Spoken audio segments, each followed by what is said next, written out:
Thank you for listening to the Gateway to the Rockies podcast from Visit Aurora, the show dedicated to telling the stories of Aurora, Colorado. Hi there, I'm Dave, Senior Marketing Manager. There's something to be said about what people say about you when you're not in the room. And when I was told about our guest today, the entire room lit up. She's dynamic. She's got charisma. Michelle Nguyen, the operations manager at Create Cooking School at Stanley Marketplace, and co-owner of Lucina Eatery and Bar in Park Hill. Congratulations on your soft opening, by the way. I saw your bio on the Lucina website. You have that Scorpio energy. What is that about? Well, we went through a couple of renditions on what that title would be, and I guess we just decided on that. Definitely Scorpio through and through. We can be quite moody. We can be quite like charismatic. But sometimes when things don't go our way, sometimes you get that stinger. All right. Respect that. I mean, and it's a trait you probably need to have when you're in business. Yes. When you're running things.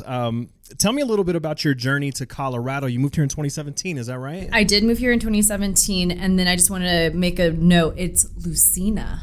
Lucina. I will edit that in post. I appreciate that. Yeah, no, you're totally fine. But yes, I made my way to Colorado in the summer of 2017. I made it a goal of mine. I was in Austin, Texas at the time, and I had gone to school there at the University of Texas in Austin. And I came out here, wanted to go into event coordination, and it took me about 11 months to find Raz and Diego. So those are the owners of Create Cooking School. And from the get-go, it was, let's do this. We got to build a brand from the ground up. And then from the get-go, they wanted more than just create. We weren't entirely sure what that would be. And then, of course, takes us to present day. Now we have Lucina, so our second concept. Tell us a little bit about the path and the story of Create. How did it begin, and what's kind of the vision of it? Yeah, for sure. So it started from Raz, so Raz Mukasiano, his wife, Mackenzie, just saw the struggles of Raz in like line work, chefing around. He had what was soon to be his fourth and hopefully final back surgery. Oh wow. And yeah, so she was like, you need to take a break. This industry is honestly, it's like breaking you. Yeah. And so he started working at now a cooking school that's no longer in service, but he started working at a cooking school, and that's where he met Diego Coconati.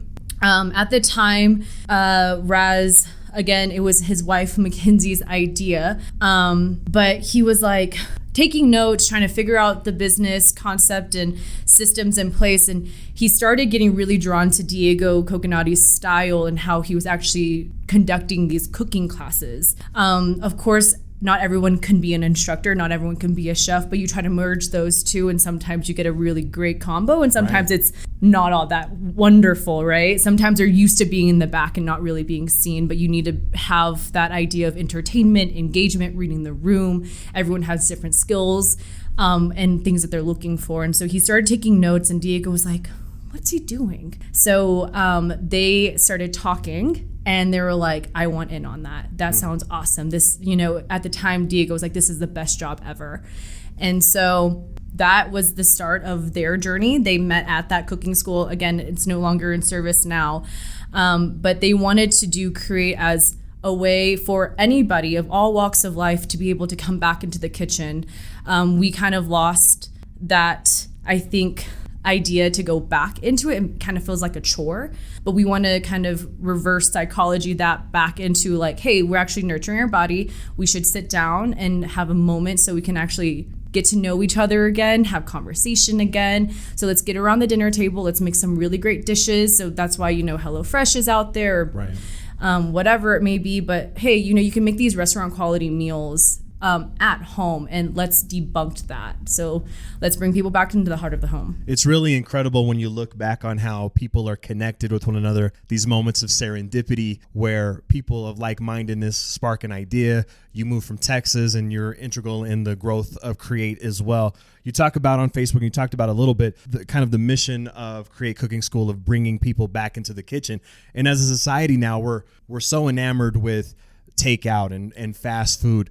From your perspective, why is it important that we reconnect to the kitchen? What does that represent for you? Oh man, the kitchen, again, the heart of the home. Anytime that you have a big gathering or even a small gathering, it's always centered around the kitchen. People are always feeling a little bit more comfortable to do something with their hands, right? Whether it's holding something like a small plate or, you know, a glass of wine or a glass of water, whatever it may be.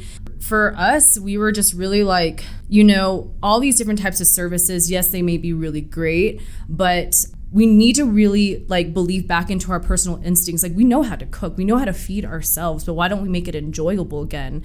We lost that part in the past few years. And so it was really vital to us to kind of create this type of environment that it's not like sterile. Right. I think a lot of cooking schools are kind of chef names, like we need to make it comfortable where like they feel like this is a part or an extension of their home. Right. This should be fun. This shouldn't be intimidating. Exactly. And I mean, you have, of course, the Gordon Ramsays out there. I'm sure, I think he's kind of trying to change his name, his attitude a little bit now in the past couple of years. But it's this idea that we shouldn't necessarily feel so stressed in the kitchen. Life is already stressful. Right. Nurturing yourself shouldn't be. So I consider myself like I have an ability to cook, but in reality, I'm a noob. Can I take a class and feel comfortable with my skill level being a noob or being advanced? I imagine you have classes for all those ability levels. So our classes are kept small. So we actually, for our public cooking classes, we do a max of 12 guests per class.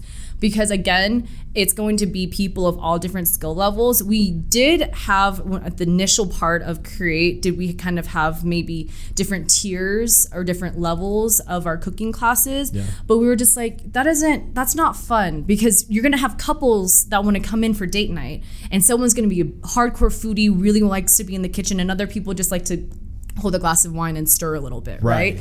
So how do we merge those two together so then they both have a great experience and we're tailoring to both at the same time? So we have our chef instructors that really, whenever we bring them onto the team, hey, you know what? You just really have to start to learn people's body language and what they're telling you, because of course, anytime that people are feeling responsible for feeding other people other than themselves, they want to do a good job. So that's another added layer of pressure. But the idea again is, let's bring that down. Hey, it's just food and beverage. It really shouldn't be that big of a deal. I'm a firm believer that if you are going on a date or if you have a date with somebody, there's two ways to impress. Number one is to cook for them. Yes. There's really a lot of passion and energy that goes into that. And the second is, if you're not going to cook for them, take them to a restaurant that is interesting and unique and kind of shows off your versatility. With the concept that you have for date night, you kind of marry the two. Mm-hmm. You're cooking together.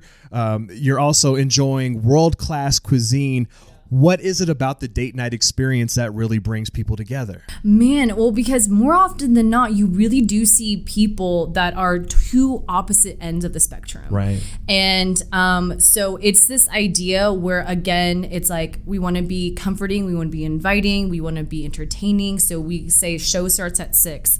I will say, anybody that's doing a first or second date for our cooking classes, because they're usually 3 hours long, that's a lot. You better make sure you like the person. Exactly. So I'm like, maybe a couple dates later on. It is a good test though of like chemistry, if you can communicate well. Yeah, because you naturally have that in the kitchen, right? Where people are trying to figure out their order and their role. Right. So it's a natural team building event. We actually are doing one right now. We're doing a group of 60 in total, but we're splitting up in 2. So we have a group of 30 in the kitchen right now and a group of 30 somewhere else in the Stanley Marketplace.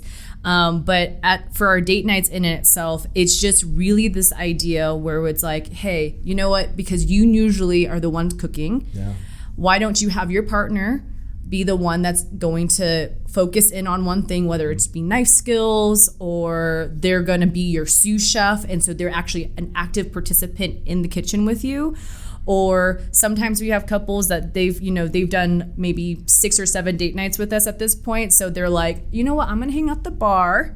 Right. You're going to be in the kitchen and you let me know whenever, dinner is ready. It's also a great environment for families to get together. Talk a little bit about your cooking classes specifically aimed at kids. Yeah, absolutely. So we have two different options. So we have cooking with your kids age 6 to 9.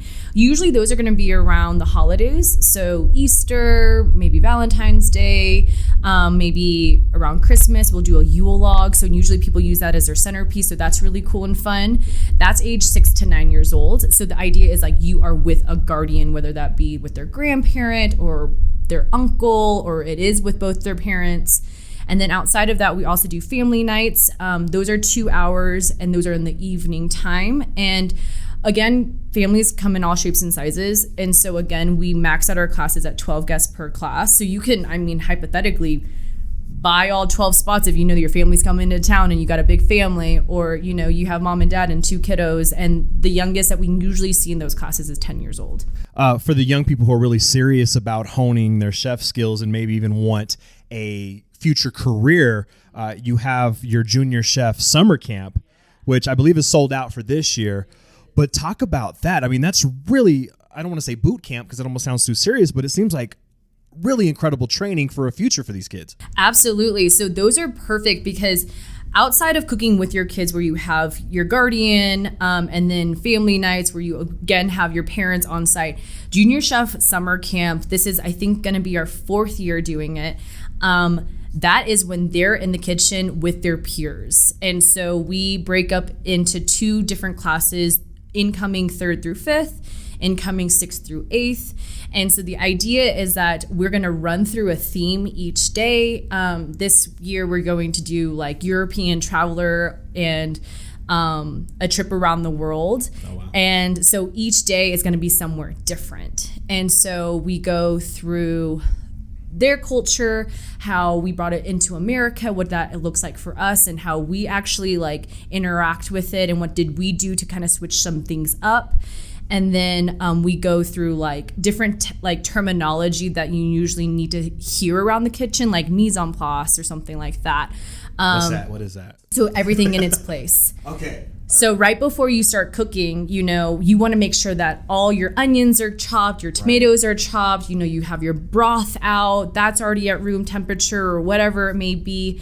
And so the idea is that whenever you're ready to cook, you can just focus in on cooking instead of being like, okay, I have this rendering and then I have to cut something else on the other side and have to mince this or that. Everything's already done. So then you can just be in the enjoyment of actually cooking. From 2017 to 2022 now, how has your personal level of cooking gone up since joining the creative? Now, I'm assuming that it was at a certain level and it's elevated, but yes. maybe I'm assuming that beforehand you were already world class like the chefs. I would like to believe that, but I actually do not have that background. My degree is in public relations, right.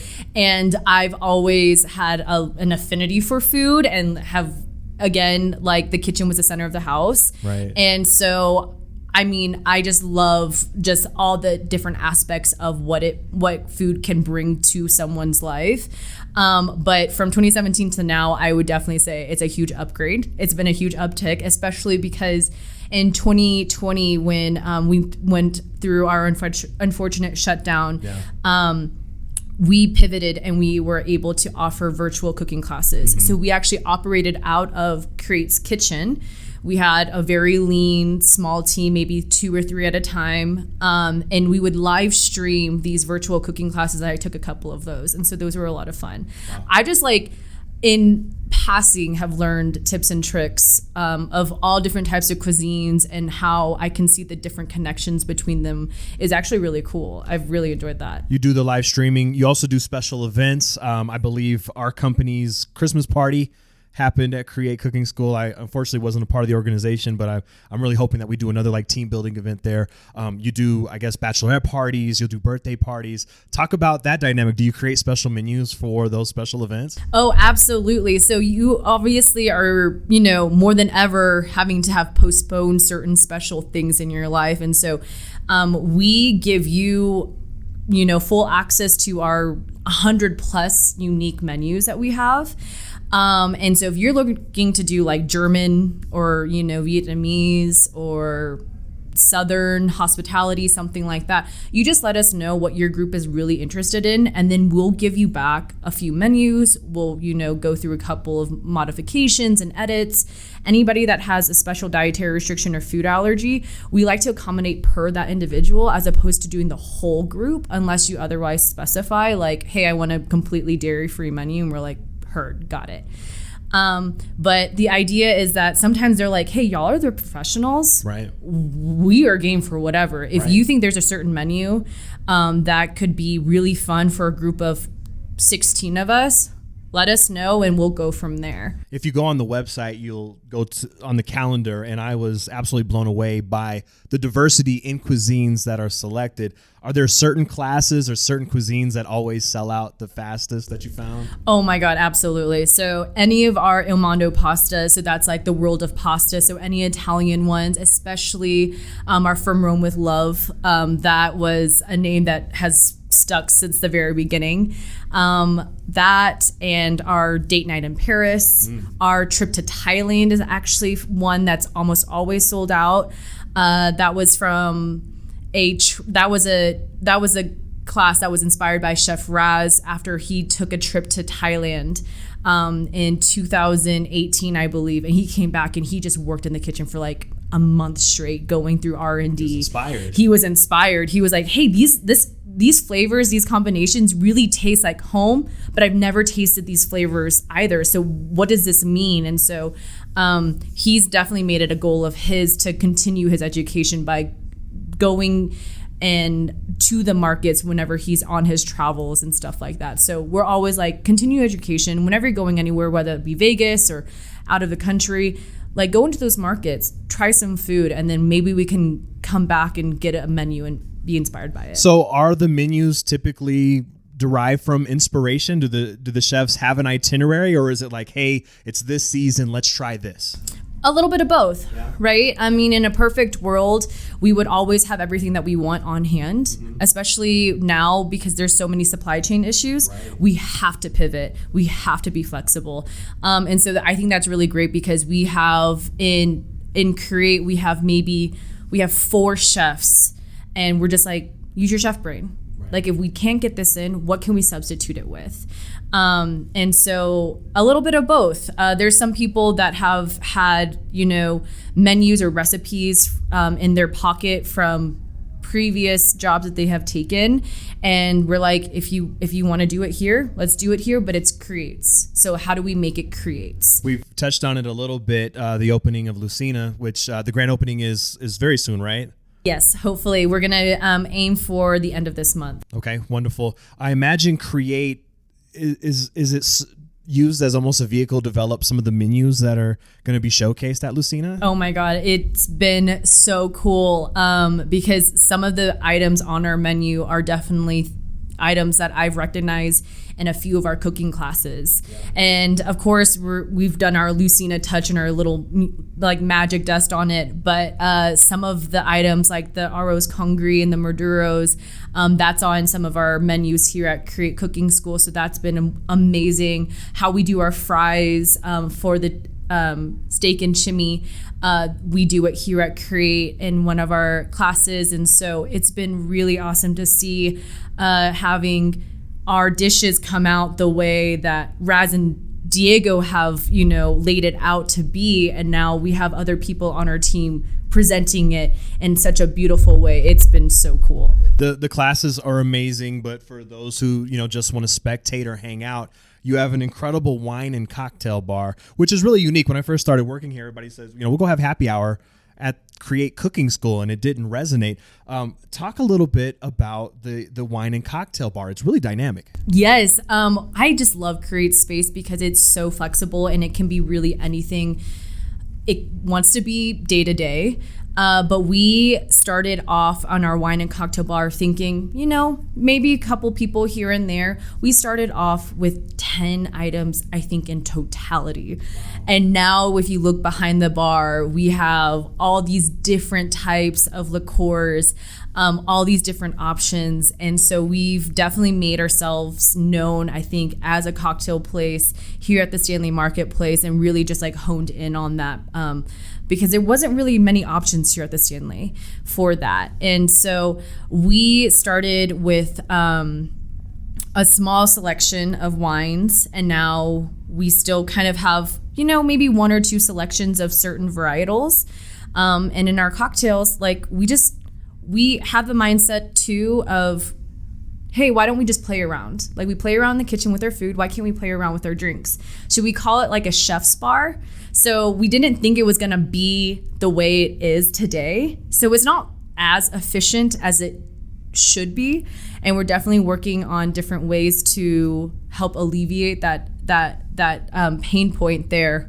But the idea is that you come in, you hang out with us. We don't do flights or anything like that, but if you want to taste anything, let's go for it. We want you to sit down, enjoy yourself. If you want to like sit down and kind of have questions over at Create in the kitchen, it's all one place. So we'd be more than happy to talk to you about the cooking school aspect, whether that be, different themes that we have going on, or if you want to learn a little bit more about our mezcals, we have like probably 7 different types of mezcals. We probably have like 5 or 6 different types of rums now. We just like to have a good time. So the same mindset goes for both sides of the business. But that spirit of creativity and innovation and trying new things, it also goes to the wine and cocktail bar. You're going to get a similar experience there. I imagine you guys probably are thinking about mixology events and maybe cocktail specific classes. Absolutely. I'm glad that you said that. We actually just got a phone call today for someone looking for that. We started adding these 2 different types of classes that we call our martini mixer and our bourbon and bites. And so the idea is that we're going to have people come in and they're going to make a classic old fashioned Black Manhattan, let's say a martini, whether that be gin or vodka, still up in the air on which one is actually the correct way. And so we are going to do a cocktail making portion in our class when we're also working in the kitchen. I've got to ask you, Michelle, what's your go-to drink? Yeah. Oh man, I will say I've been really loving, so we have this gin mare martini, or gin mare gin downstairs. It's a Mediterranean style gin, and it has this. It's beautifully like salty. It's distilled a little bit differently, so it's like olives and thyme, and then it's juniper. So it's not so floral forward. I love that in like a normal gin and tonic or a martini. So that's been my go-to. All right. You touched a little bit on the adjustments that the team had to make during the pandemic. And, hopefully we're seeing light at the end of the tunnel. But what would you say are some of the lessons that you personally have taken from the pandemic and also create as a organization? Oh man, that you have to be as flexible as possible. Each day is something completely new. And we really don't have control over anything. It's just our mindset on what do we have to do to get through today. And we always go back to the MVP, which is like minimal viable product. What do we have to do today to make sure that we can be here tomorrow? And so it's just making sure that our mindsets are right, because if we're just kind of rigid in our ways, we wouldn't be where we are today. We needed to think on our feet. And it's been quite the mental gymnastics, but as you were mentioning, I hope so too, that we're seeing that light at the end of the tunnel. Now, less than 10% of executive level roles in the restaurant industry are held by women of color. And it seems like we are making some progress there, but do you feel like part of your career journey is helping to pave the way for the future Michelles of the world? I hope so. I absolutely hope so. I came into this role and in this industry not really knowing that I would be here today. I came in here wanting to be an event coordinator, and I was just like, I'd just like to bring people together and have community, whatever that means, and why not over food and beverage. But I absolutely hope to pave the way and make sure that people know that they could do this too. And definitely having people in this industry as mentors, everyone's been super helpful, and let's just help out each other has been the great mentality for it. I want to put you on the hot seat for one of our final questions here. You've mentioned that food has always been a centerpiece in your life. So I want you to create the ultimate dinner party. Okay. Number one, I want to know who's on your guest list. Okay. Let's go 4 to 6 Okay. Dead or alive. Ooh. And secondly, what's on the menu? Oh man. Okay, so first things first, I know what's 100% on the menu. Okay. I love Korean barbecue. Okay. I think it is such a fun time. Something that's super interactive, something that you can do for long periods of time, over bottles of soju. And have you ever tried soju before? I've had a little bit. I'm just like I'm a noob at cooking. I'm a noob at soju, but I'm learning and growing. Soju is fantastic. If you haven't ever tried it, there's a variety of different flavors. There's no bite to it, so you can literally just have the bottle, have a couple shots, and you just pour for others and then yourself, or you have someone else pour for you, and it's just a big party without intending it to be a big party. So definitely having Korean barbecue as my party. Who I would invite would have to be my grandmother that I've never met on my mother's side. Okay. Just because that's a conversation that I've been wanting to have forever. Right. Just to kind of know our roots, how food brings, life to her. And then, man, let me think about this. I know I put you on the spot a little bit. Oh, no, you're totally A-okay. Things and people that I admire. Oh, man. So, my grandmother, okay. Anthony Bourdain. All right.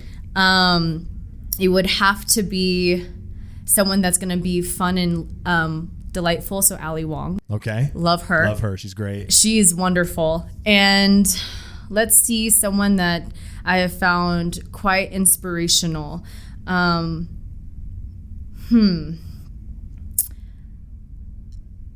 that I haven't met before. None of these people I've actually met before. That would be really cool to meet all of them, though.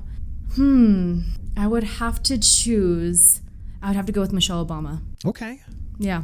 That's a heck of a dinner party there. That's a heck of a dinner party right there. It's a party. While you mentioned Korean barbecue, and since this is the Visit Aurora podcast, a ton of Korean barbecue restaurants have popped up in Aurora. Talk a little bit. I mean, it's not what you're here for, but talk a little bit about that scene in Aurora.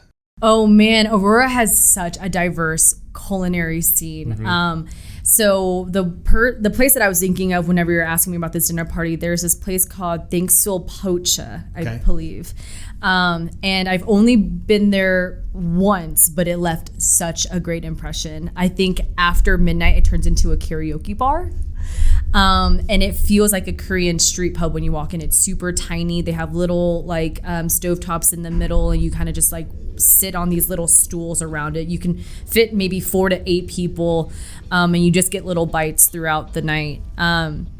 I really love the food scene out here in Aurora. It's fantastic if you're looking for something. The diversity in our community is absolutely something that we should hang our hats on and embrace, and that's what we're here to promote. That's what it's all about. For sure. Michelle Nguyen, the operations manager, Create Cooking School at Stanley Marketplace, also the co-owner of Lucina, which opens soon. Really excited to try that out, and I'm super thankful that you took the time to talk to us today. Thank you so much for having me. Visit createfoods.co. That's their website. We also have a great deal right now at visitaurora.com. If you go to the deals page, we have the promo code that you have to use. That's an online order, and you can also check them out on Instagram at Create Cooking School. Hey, thank you for listening to the Gateway to the Rockies podcast. Visit Aurora is the official destination marketing organization for the city of Aurora, Colorado, and acts as the primary liaison between meeting planners and hotel partners. As Aurora's Convention and Visitors Bureau, Visit Aurora's mission is grounded in showcasing Aurora as a premier destination for meetings, business, and leisure travel. Visit Aurora represents more than 75 plus hotel properties with 13,500 plus guest rooms and more than 1 million square feet of meeting space, including Colorado's largest resort, Gaylord Rockies Resort and Convention Center. As Colorado's third largest city, Aurora is located minutes away from Denver International Airport and showcases mountain views, memorable meeting spaces, and 250 plus international eateries that offer a unique experience for each and every visitor. As the gateway to the Rockies, Visit Aurora's role in the local community goes beyond marketing the city as a destination. The Visit Aurora team is here to assist you with your Colorado visit, from facilitating your meeting, event, or convention to helping you discover local flavor and attractions. Go beyond the boardroom in Aurora, Colorado. For more, visit us at visitaurora.com.